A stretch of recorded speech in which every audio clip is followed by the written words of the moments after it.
সাঈদ ইবনে Musayyib রাদিয়াল্লাহু আনহু থেকে বর্ণিত, তিনি বলেন আল্লাহর নবী বলেছে যে মুসলমান মানে আল্লাহর নবীর উম্মত বা আল্লাহর বান্দা, আর যারা আল্লাহকে অস্বীকার করে মুনাফিক, কাফের, মুশরিক। এখানে মুনাফিকের কথাটা বলছে আর কি, বুঝছেন? জাবের রাদিয়াল্লাহু আনহু থেকে দুইটা হাদিস আছে, একটাতে মুশরিক বলা আছে, একটাতে মুশরিক কাফের দুইটা বলা আছে। কেমন? সরি, একটাতে কাফের বলা আছে আর একটাতে মুশরিক কাফের দুইটা বলা আছে। তো জাবের রাদিয়াল্লাহু আনহু থেকে বলেছে, তিনি বলেন যে আল্লাহ নবী বলছে নিশ্চয়ই মুনাফিক আর মুসলমানদের মধ্যে পার্থক্য হচ্ছে ঈশা আর ফরজ নামাজ ত্যাগ করা। কারণ মুনাফিকের জন্য ফজর আর ঈশা পড়া কষ্ট হয়ে যায়। কত ভাগ মুসলমানের দেশ? হ্যাঁ, এখনো 90 ভাগ। কমে না রে ভাই, কমে না। কয় যে মানির মান জুতা দিয়ে যায় না, এখনো কমে না 90 ভাগ। হ্যাঁ না, ও মার খেমনি তো বড় বড় হুজুররা বা রাজনীতির নেতারা সব এই জায়গায় এসে কথা বলে 90 ভাগ মুসলমান দেশ। কি কয় 90 ভাগ মুসলমান দেশ? মুসলমান তাহলে হয় কেমনে আসলে? মানে কোন কাজ করে মানে মুসলমান, কোন কোন কাজে মুসলমান হয়? আমরা তো জানি যে অনেক কাজে মুসলমানের তো চলে যায়। এখন যাই হোক, কেউ যদি আল্লাহকে মেনে চলে মুসলমান হয় তাহলে ওকে আল্লাহ জান্নাত দেবে। আর যদি কেউ মানুষকে মেনে মুসলমান হয়, ওই মানুষের যা ক্ষমতা সে তা দিবে তাকে, যদি পারে বাঁচাবে। বলেন আন জাবের রাদিয়াল্লাহু আনহু, জাবের রাদিয়াল্লাহু আনহু থেকে বর্ণিত, তিনি বলেন আল্লাহর নবী সাল্লাল্লাহু আলাইহি সাল্লাম বলেছেন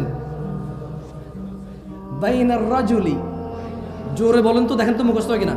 বাইনার রাজুলি ওয়া বাইনাশ শিরকি ওয়াল কুফরি তারকুস সালাহ। বলেন বান্দা শিরিক এবং কুফরের মধ্যে পার্থক্য হচ্ছে নামাজ ত্যাগ করা। কাফের কি মুসলমান? মুশরিক কি মুসলমান? কত ভাগ মুসলমানের দেশ? আল্লাহর নবী বলছে বান্দা আর মুশরিক কাফের মধ্যে পার্থক্য হচ্ছে নামাজ। কি? যে নামাজ পড়ে সে হলো বান্দা, যে নামাজ পড়ে না সে মুশরিক ও কাফের। আমি বলি নাই, ফতোয়া দিচ্ছি না, ওয়াল্লাহি ফতোয়া দিচ্ছি না, অনুবাদ করতেছি। কেমন কি করতেছি? এবার আপনি মুসলমান কেমনে হবেন, আল্লাহর জান্নাতে কেমনে যাবেন, সিদ্ধান্ত কার? আচ্ছা যান, এত কিছু বললাম, এত ভয় দেখালাম, একটা ভালো কথা বলে চলেই যাই। আর কতক্ষণ যাবো যাবো করে বলবো আপনাদেরকে? বাঙালি তো জামু জামু করে আধা ঘন্টা লেগে যাবে। যেমন আসে বলবো যে কেউ আমি দুটি কথা বলে এখানে সংক্ষিপ্ত বক্তব্য শেষ করব, এই কথা বলে উনি আসলে আধা ঘন্টা 1 ঘন্টা শেষ করতে পারে না। তো এটাই বেশিরভাগ ক্ষেত্রে হয়, আমরা দেখি যে। তো যে আমিও বিচিত্র না, বাংলাদেশি হিসাবে শেষ কথা কইতে কইতে গত 10 মিনিট থেকে বলতেছি না, এটা আসলে শেষ। জানাকারী আছে কিনা আমাদের এখানে? মদখোর আছে কিনা? আমরা বাপ মায়ের উপর অত্যাচারকারী, মিথ্যাবাদী, মিথ্যা সাক্ষ্য দেওয়া, দুনিয়ার যত অপরাধ আছে কোনো না কোনো অপরাধের সাথে কেউ না কেউ জড়িত আছে কিনা?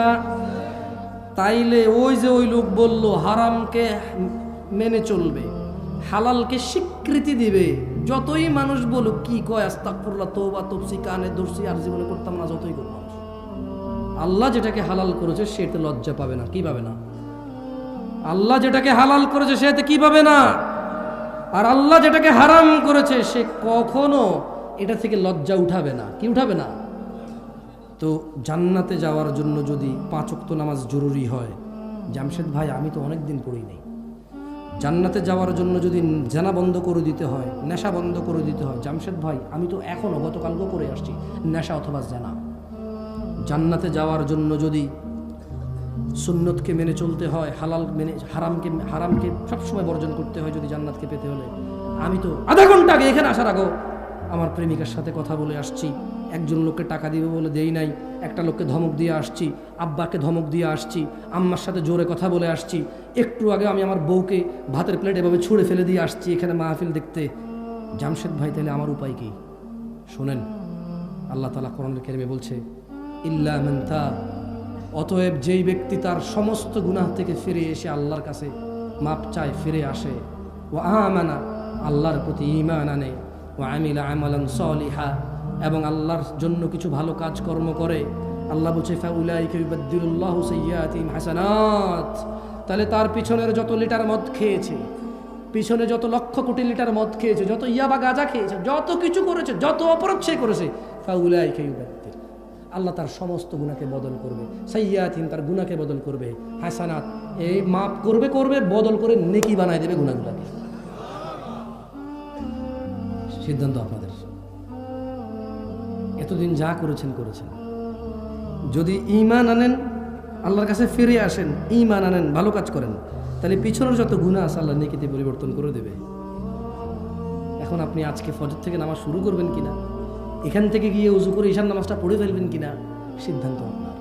সিগারেটের যে প্যাকেটটা আছে ছুঁড়ে ফেলে দেবেন কিনা, শেভ করা লোকটা আপনি এভাবে হাত দিয়ে কি বলবেন মুচকি হেসে, যেটা আসলে প্রতি সপ্তাহে শেভ করতে হয়, কাটি আবার ওঠে, ধর এই জিনিস ফালায় আর কি, এর চাইতে ভালো নবীর ভালোবাসায় রেখেই দিলাম, যা আরও ভালো কিছু করা লাগবে না, আরও ভালো টাকা বেঁচে যাবে, আরও ভালো মানুষ একভাবে দাঁড়িয়েওয়ালা চোখে দেখে চোখ সৌন্দর্য চলে আসবে, আরও ভালো সুন্নতের আমল হয়ে গেল, আরও ভালো।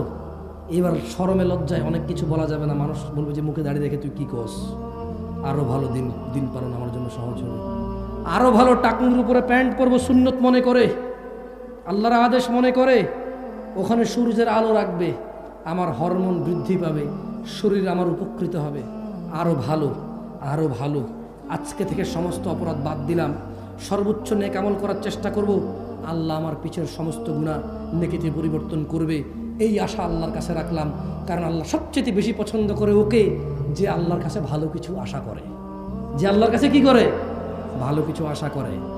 ও রূপগঞ্জের মানুষ, জান্নাতে যেতে চাও, নেকিতে পরিবর্তন করতে চাও গুনাহকে, তবে ক্ষমা চাও, ফিরে আসো এবং ভালো কাজ কর্ম করো, গুনাহগুলোকে নেকিতে পরিবর্তন করে রবের সন্তুষ্ট চিত্তে সেই জান্নাতে প্রবেশ করো, যে জান্নাতে স্বর্ণ খচিত আসনে হেলান দিয়ে আড্ডা দিবা, যে জান্নাতে কিশোররা তোমাদের খাদেম হবে, যে জান্নাতে হুরুন ঈন, যে জান্নাতে হুর থাকবে, এমন স্ত্রী পাবা যাকে কোনো চক্ষু কল্পনা করতে পারে না, অসম্ভব। পুরো পৃথিবীর সমস্ত পুরুষের সমস্ত যৌবন একত্রিত করে যদি কল্পনা করা যায় কোনো এক কাল্পনিক রোমান্টিক কিছু, তবু হুরের কোনো কিছুই কল্পনা করা যাবে না। এত ডিফারেন্ট হবে, সুবহানাল্লাহ, এত স্পেশাল হবে। সেই জান্নাতে যদি যেতে চাও, জাস্ট গুনাহ থেকে ফিরে আসো, মাপ চাও। আকুলু কওলি হাযা আস্তাগফিরুল্লাহ লি ওয়া লিসাইরিল মুমিনিন ফাস্তাগফিরুহু ইন্নাহু হুয়াল গফুরুর রহিম। আমি আল্লাহর কাছে মাপ চাই আপনাদের জন্য এবং আমার জন্য। আল্লাহ তাআলা আমাদের সবাইকে মাফ করে দিন এবং আপনারাও নিজেদের জন্য মাপ চাইয়েন। এই কথা বলে আমি আমার আজকের অধিবেশন শেষ করলাম।